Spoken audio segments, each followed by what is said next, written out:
سلام تخطاتلتنا كما تخونوا نلوم عنتي حزنا لكم زمتاخو فيلم انشارتد استبالت فيلم مختكون كلا اذا فيلم زيادة ما سولينيتن استبالو كل التسابات قدم 500 عامت استفا نا 5 بليون دولار حبتي نمركاب زقبرو لعلم تحت نيوزرينا كساب موداتا حبيركم صنعوا فيلم كجمر كله نيتن سامن استبالو كل التحوات اندارين وزوم كل التحوات صدر ألبو بمخانهم أب حدا عاب اندازق تامات ويبون أورفان يوم زنبرو حجي نيتن سامن أب حدا عاب ميزيوم آتيوم مالو زوم أحوات نابزي زمتسولو مخنيات دما أبزي زركبت انتاوي هابتي نخسر قيوم نابتي ميزيوم ساعته دما سام بزوح غنزب زود سكارتا يركب انتخوناقن تكارتا برلول صندوق تعاطيو سلازنبره سامون نخخفتو بزح يفتنمو بهاندبتكن نايتي ميزيوم علارم كدولا جميرا بز مخنياتون زوم أحوات عبيد بولايس وديقوم إذا خمزيلون كلو زوم أحوات ناب اندا أورفان تمليسوم مالو نيت ناي مجمريا قبنو سلازقونا أبزو أورفان نخطأ نحتو سينلو بنتاروغن سامز سالساي قبنو بمخانو متان ناب اسر بيت نخخيتو سينلو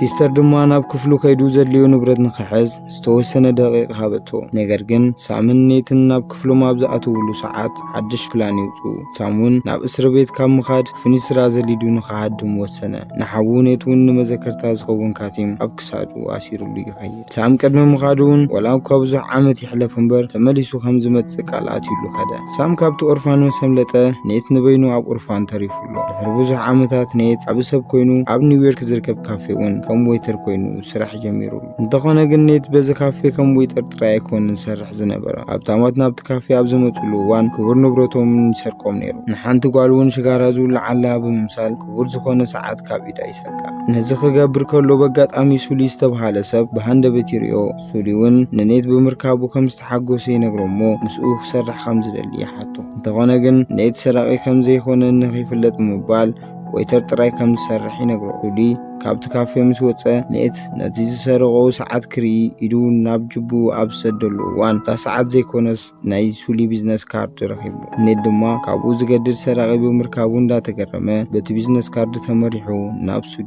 خيد بزغدو كلو مسرق زي قرفو نيتون ناي سولي وارديا سرقو ناب سولي غزا يعطو أبت غزام ساعته وون كبر زخون النبرت اندار آيه وقات أمي نتي مسحاو خوينو مكسرقو زحاسوبو كبر كارتا أب سولي غزا يرخبو سولي ون نزي خبر كارتا تتكيمهم بزو حابتي نابزلو بوتا خمز مرحومي نقرو انتخونا قن نزي سراح زتصارروهم كلتا سدرا بيت هلو ازوم سدرا بيت اندامون كادا بمبال زفلتو هينوم اتوم ورستون عرماندون ودو سانتياغون يوم بتوسخون سولي قدم حجي مسحاو سامي سرح خمز نبر انا جيرو ننيتون سام حابو خلو استسألو سئلي يريو سوليون سامن بحانساب سرحو بمخانوم نزي خبور كارتا مسرقو قن سام نابي خمز خدا اي فلتان بدحريون دهايناي سام كرخبو اي كالو نيتون نزي ابز سمعان لقوان انبزا تجنغا مسؤمون كسرح خمزي دالي نجيرو انتقونا قن سولي نيت نخير اي فقدلون من عرباتون سام نبينو نزي حابتي دالي سلاز نبرا نحاو كرخبو خمز خالي نقرو نيتكن حسابو سلازي كيرا قديفو كابتي غزا يوصى نيت نغزا مسكده مسحاو سام كلو زنبرو نبرت انداوصى مرأي جمر شعوغن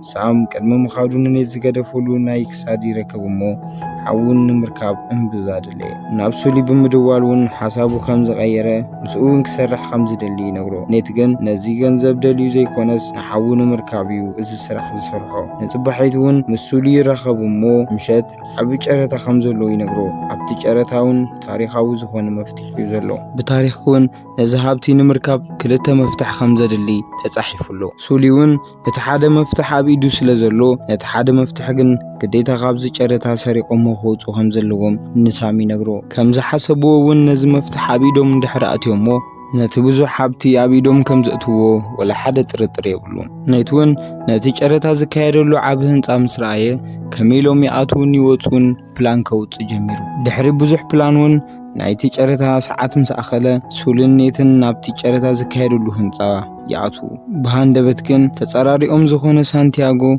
بخبر زخونه قيح مكينا نابت هنصا خمص رايو سانتياغو ابز بوتان دحر مصي دما بزح ገንዘብ ስለዝጽዋዕ ነቲ ጨረታ ኸናውሑ ከም ዝኽእል ገሚቶም ኣለዉ እንተኾነ ግን ሱሊ ካብ ሳንቲያጎ ንላዕሊ ካልእ ዘፍርሖ ሰብ ረኺቡሎ እዛ ሰብ ድማ ቅድሚ ሕጂ ምስ ሱሊ ትሰርሕ ዝነበረት ኮይና ሕጂ ግን ከዲዓቱ ዘላ ጓል እያ። እዛ ጓል ጆያ ትበሃል። ጆውን ናብዚ ዝመጻትሉ ምኽንያት ነቲ መፍትሕ ብምውሳድ ነቲ ዝደልይዎ ዘለዉ ሃብቲ ንምውሳድ እዩ። ሱሊ እውን ንኔት እዛ ጓል ቀላል ከም ዘይኮነት ኣዝዩ ክጥንቀቀላ ከም ዘለዎ እውን ይነግሮ። ሕጂ እምበኣር ጨረታ ተጀሚሩሎ። ሱሊ እውን ከምዞም ሃብታማት ብምምሳል ኣብ መንጎኦም ከይዱ ኮፍ ኢሉሎ። ኔት ድማ በቲ ዘውፅኦ ፕላን መሰረት ንበይኑ ክንቀሳቐስ ጀሚሩሎ። እዚ ከምዚ ኢሉ እንከሎ ጆ ብሃንደበት ንኔት ትሪኦ እሞ ነቶም ምስኣ ዝነበሩ ሰባት ንኔት ንኽከታተልዎ ትነግሮም።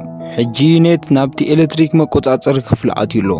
ሓሳቡ ድማ ነቲ ናይቲ ኣዳራሽ መብራህቲ ብምሉኡ ንኸጥፍኦ እሞ ቅድሚ ኩሎም ሰባት ነቲ መፍትሕ ኣብ ኢዱ ንምእታው እዩ። እንተኾነ ግን ሱሊ ኔት ስለ ዝደንገዩ ብጣዕሚ ተጨኒቑሎ።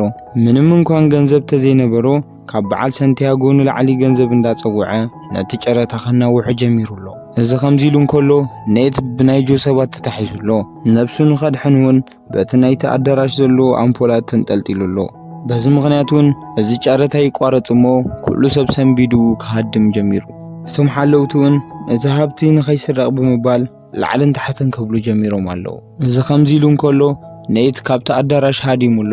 ሱሊ እውን ናይቶም ሓለውቲ ዝመስል ክዳን ተኸዲኑ ምስኦም ይሕወስ እሞ ነቲ መፍትሕ ኣብ ኢዱ የእትዎ። ነቲ መፍትሕ ሒዙ ካብቲ ኣዳራሽ ኣብ ዝወፃሉ ሰዓት ድማ ብሃንደበት ጆ ትሪኦ እሞ ክትከታተሎ ትጅምር። ብሃንደበት ግን ሱሊ ኣብ ኢድ ጆ ወዲቑሎ። እዚ ከምዚ ኢሉ እንከሎ ብሃንደበት ናይቲ ኣዳራሽ ሓለውቲ ይመፁ እሞ ሱሊ ከም ሓደ ናይቲ ኣዳራሽ ሰራሕተኛ ጆ ድማ ንሱሊ ንኽትሰርቆ ዝመፀት ጓል ስለ ዝመሰሎም ምስኣ ክበኣሱ ጀሚሮም። ነዚ ኣጋጣሚ ብምጥቃም እውን ሱሊ ነቲ ክቡር መፍትሕ ሒዝዎ ካብቲ ኣዳራሽ ይወፅእ።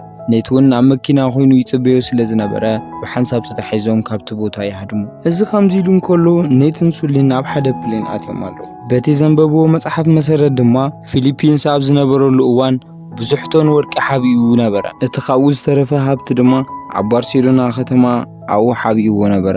ናይ ሞንካዳ ቤተሰብ እውን ነዚ ሃብቲ ንኽሰርቁ ብዙሕ ፈቲኖም ነይሮም። እንተኾነ ግን ኣርማንዶን ሳንቲያጎን ሓደ ዘይፈለጥዎ ነገር እዚ ወርቂ ኣብ ሙዚየም ኣይኮነን ዝርከብ። ሱሊ እውን በዚ ጉዳይ ብዙሕ መጽናዕቲ ወሲዱሎ።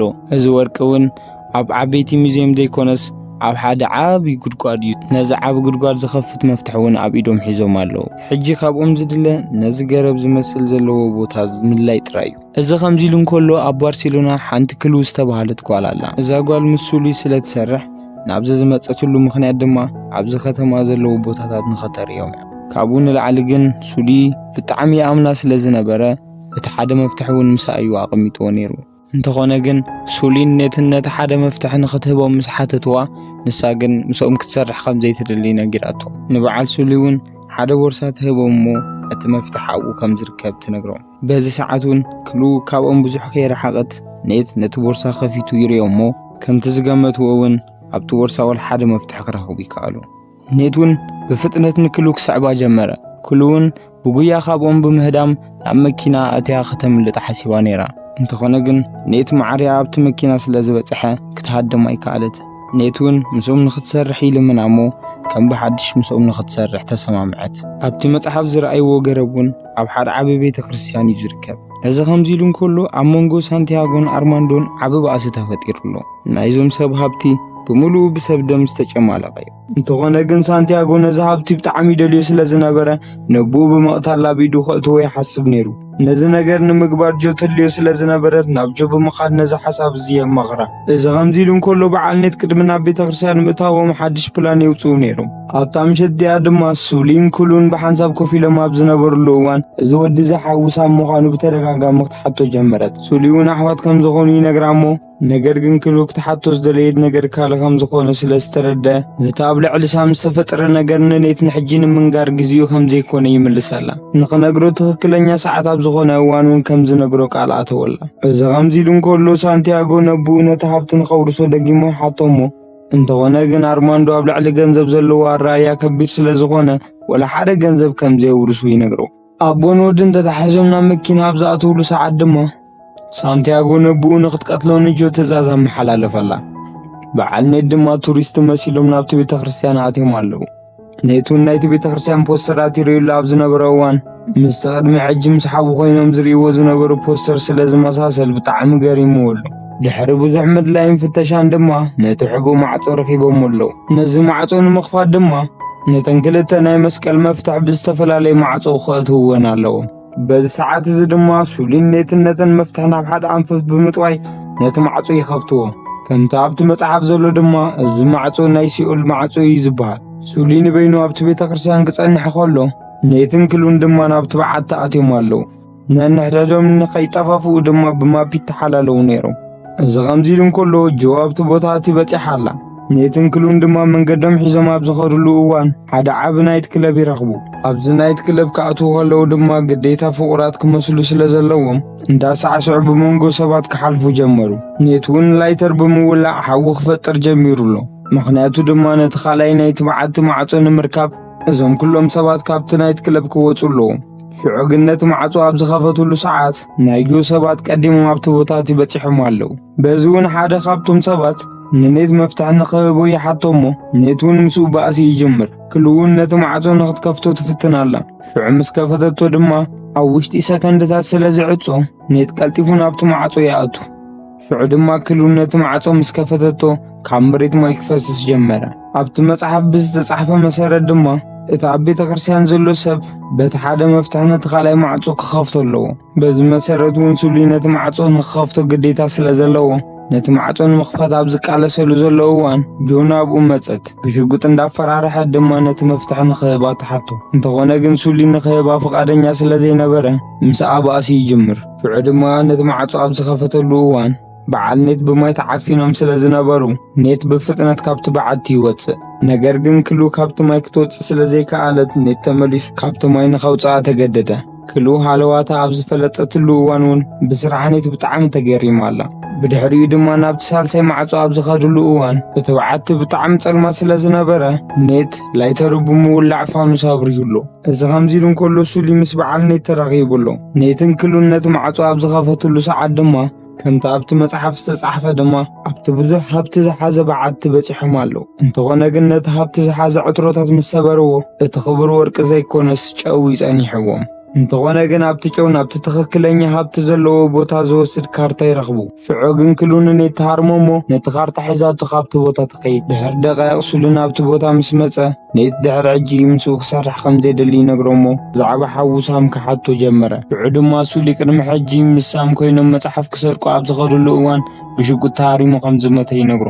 ኔት ነዚ ምስ ሰምዐ ድማ ብሕርቃን ገዲፉ ናብ ገዝኡ ይኸይድ። እንተኾነ ግን ሱሊ በዚ ተስፋ ይቆረጸን። ናብ ገዝኡ ብምኻድ ድማ ንኔት እውን ሓውኻ ድጀመሮ ሚሽን ወዲእኻ ክትሐጉስ ኣለካ ብምባል ከም ብሓድሽ ምስኡ ተሰማሚዑ ንኽሰርሕ ኣሚንዎ። እዚ ከምዚ ኢሉ እንከሎ ጆ ዘሐጉስ ዜና ሒዛ ናብ ሳንቲያጎ ኸይዳ ኣላ። ክሉ ኣብ ትሕቲ ጆ ትሰርሕ ስለ ዝነበረት ነቲ ዝሰረቐቶ መፍትሕ ኣምፂኣ ቢዳ ሂባታ ኣላ። እንተኾነ ግን ሳንቲያጎ ዝሓደ መፍትሕ ጥራይ ስለ ዝመጽእ ሕጉስ ኣይነበረን። ንጆ እውን ነቲ ኻልኣይ መፍትሕ ንኸተምጽኦ ከምኡውን ነቲ ብምሉእ ሃብቲ ኣብ ኢዱ ንኸተእትዎ ትእዛዝ ይህባ። እዚ ከምዚ ኢሉ እንከሎ ሳንቲያጎ ኣብ ልዕሊ ቤተሰቡ ዘለዎ ጽልኢ ንሰራሕተኛታቱ ክነግሮም ጀመረ።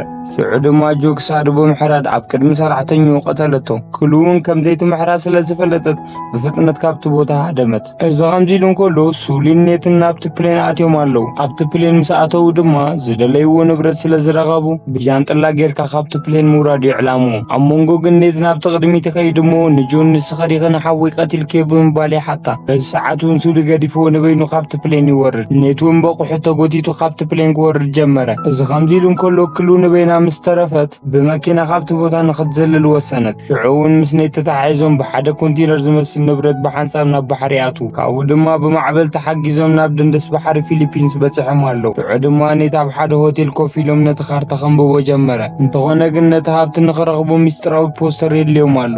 እዚ ሚስጥራዊ ሳንዱቕ ድማ ካብቲ ቅድሚ ሕጂ ኔት ሓዊ ገዲፉሉ ዝኸደ ፖስተራት እዩ ዝርከብ። ብድሕሪኡ እውን ነቲ ኩሉ ሳንዱቕ ኣውፂኡ ክሪኦ ጀመረ። ድሕሪ ብዙሕ ምርመራ እውን ናብቲ ትኽክለኛ ሃብቲ ዘለዎ ቦታ ዝወስዶ ማፕ ይረኽቦ። ብድሕሪኡ እውን ንኸይጠፍኡ ብምባል ኣብ ወረቐት ጽሒፍዎ ይሓድር። እዚ ከምዚ ኢሉ እንከሎ ጆ ናብቲ ቦታ ትበፂሕ ኣላ። ክሉ እውን ቀዲማቶ ካብ ድቃሳ ስለ ዝተስአት ነቲ ክጽሕፎ ዝሓደረ ወረቐት ሒዛቶ ብጀልባ ገዲፋቶ ትኸይድ። ኔት ካብ ድቃሱ ምስ ተስአ እውን ብምኻዳ ብዙሕ ኣይተገረመን። ምኽንያቱ እውን ክሉ ከም ትክሕዶ ስለ ዝፈለጠ ናይ ሓሶት መልእኽቲ ኣቐሚጠላ ነይሩ። መርከቡ ድዒሉ ኣብ ዝተበገሰሉ እዋን እውን ጆ ብርሕቐት ኮይና ክትከታተሎ ጀመረት። እንተኾነ ግን ኔት ጆ ትከታተሎ ከም ዝነበረት ኣይፈለጠን። ድሕሪ ብዙሕ ጉዕዞ እውን ኔት ናብ ሓደ ዓቢ ማዕሙቕ ባሕሪ ኣቱ እሞ ዓበይቲ መራኽብ ዘለዎ ቦታ ይበጽሕ። ከምቲ ብቲ መጽሓፍ ዝተጻሕፈ መሰረት ድማ እቲ ብዙሕ ሃብቲ ዝርከብ ኣብዘን ዓበይቲ መራኽብ እዩ ነይሩ። ብሃንደበት ግን ሱሉይ ምስ ኔት ኣብዚ ቦታ ዝተራኺቡሎ። እዚ ዝኾነሉ ምኽንያት ድማ ቅድሚ ሕጂ ምስ ኔት ዝራኸብሉ ዝነበሩ መስመር ስለዘይተቋረፀ እዩ። ሓዊ ሳሙን በዚ ስራሕ እዚ ከም ዝሕበነሉ እናነገሮ ብሃንደበት ጆ ምስ ዓጀብታ ናብቲ ቦታ ትመፅእ ኣላ። ጆውን ብክልተ ሄሊኮፕተር ጌራ ነቲ መርከብ ካብቲ በዓቲ ከተውፀን ትጅምር። በዓል ሱሉን ኣብቲ ሓንቲ መርከብ ተሓቢኦም ስለ ዝነበሩ እንዳተሓጋገዙ ምስቶም ሰባት ክበኣሱ ጀመሩ። ነቲ ሓንቲ ሄሊኮፕተር እውን ኣብ ኢድ ቁፅፅሮም የእትውዋ። ሽዑ ድማ ጆ ነቲ ሓንቲ መርከብ ንኽቆፃፀርዋ ምስ ነገረቶም ኔት ንበይኑ ምስቶም ሰባት ክበኣስ ጀመረ። ድሕሪ ብዙሕ ቃልሲ እውን ኔት ብዙሕ ዓመታት ዘቑፀረ ባሩድ ይረክብ እሞ ንዕኡ ብምጥቃሙ ነቲ ሓንቲ መርከብ ሕምሽሽ ኣቢልዋ። እንተኾነ ግን ገና ሓጎሶም ከይወድኡ ጆ ናብቲ ንሶም ዝነበርዎ መርከብ ብምድያብ ነቲ ኣንከር ናይቲ መርከብ ናብቲ ባሕሪ ደርበየቶ። እታ ሄሊኮፕተር ነቲ ኣንከር ክትብጥሶ ስለዘይከኣለት ናይ ገድን ከፈላልይዎ ኣለዎ። ኔት እውን ንኽድይብ ብዙሕ እኳ እንተፈተነ ምስ ጆ ዝነበረ ቃልሲ ግን ብጣዕሚ ከቢድዎ ነይሩ። ሽዑ ግን ሱሉይ ኣማራፂ ምስ ሰኣነ ነቲ ዝሰረቕዎ ሃብቲ ዝሓዘ ቦርሳ ናብ ጆ ብምድርባይ ተታሒዞም ናብቲ ባሕሪ ንኽጥሕል ገበራ። እንተኾነ ግን ነቲ ብዙሕ ዝለፍዕሉ ሃብቲ ምስ ጆ ናብቲ ባሕሪ ደርበይዎ። ኔት እውን ድሕሪ ተመሊስና ነቲ ሃብቲ ንውሰዶ ብምባል ንሱሉይ ሓሳብ ኣቕረበሉ። እንተኾነ ግን ሱሉይ ሓይሊ ባሕሪ ናብቲ ቦታ ክመፁ ስለ ዝኽእሉ ክልውን ናብቲ ቦታ ምምፃእ ስለዘይተርፋ ንዓ ከኣስርዋ ከም ዝኽእሉ ይነግሮ። ኔት እውን ኣብ ጅቡኡ ሓቢእዎ ዝነበረ ዝተወሰነ ወርቂ ካብ ጅቡኡ እንዳውፅእ ከሪኦ ጀመረ። እዚ ከምዚ ኢሉ እንከሎ ሳም ኣብ ቤት ማእሰርቲ ኮይኑ ንኔት ደብዳቤ ክፅሕፈሉ ጀመረ። ኔት እውን ኣብ ክሳዱ ዝነበረ ወርቂ ብሓደ ካርታ ንኽቀያየር ምስ ሓደ ሰብኣይ ተራኺቡ ነበረ። እንተኾነ ግን እዚ ሰብኣይ ነቲ ወርቂ ተቐቢሉ ነቲ ካርታ ኣይበካኒ ብምባል ካብቲ ገዝኡ ይሰጎሞ። ብሃንደበት ሱሉይ ካበይ መፂኡ ከይተባሃለ ነቲ ሰብኣይ ወርቁን ካርቱኡን ተቐቢልዎ ካብቲ ገዛ ተታሒዞም ምስ ኔት ወፁ። ብሃንደበት ግን ካብዚ ገዛ ኣብ ዝወፁሉ እዋን ሓደ መንነቱ ዘይተፈለጠ ሰብኣይ መፂኡ ንኽልቲኦም ይሕዞም። ኣብ ቀጻሊ ፊልም ክሳብ ንራኸብ ሰናዩ እናተመነኹ ላይክ ሰብስክራይበር ምግባር ከይትርስዑ።